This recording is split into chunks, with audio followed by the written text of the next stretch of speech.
Okay Doc, nandito naman tayo sa table kong magulo.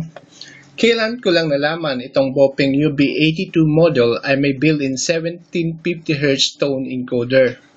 1750Hz tone encoder usually ginagamit para mag-enable at disable ng repeater. Mostly European ham repeater. Curious akong gamitin ang 1750Hz tone na built-in dito sa UB82 model. Kaya gumawa ako ng simpleng repeater controller with built-in 1750Hz tone decoder.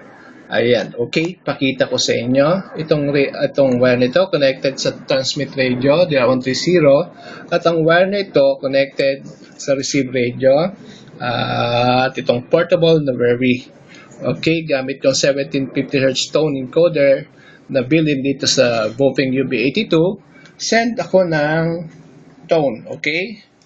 Yan. At makikita nyo yung blue LED iilaw kapag naka-receive ng 1750Hz tone. After a while,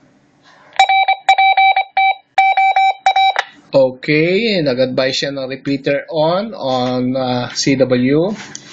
Testing 1, 2, 3, 4, 5, 6, 7, 8, 9, 10. Okay, ang ganda ng Roger beep. Send ulit ako ng 1750Hz tone.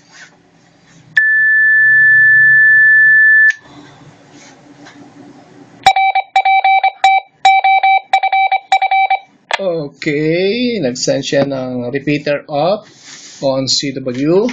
Okay, bukod nga pala sa 1750Hz tone remote, ang features ng repeater ko, meron siyang 4 minutes timer timeout, 10 minutes CWID, at 3 selectable Roger beep. At after 10 minutes, kung wala nang gumagamit ng repeater, automatic siyang magdi-disable. Ayan lang po. Okay, that's all for today. Thank you, thank you, thank you.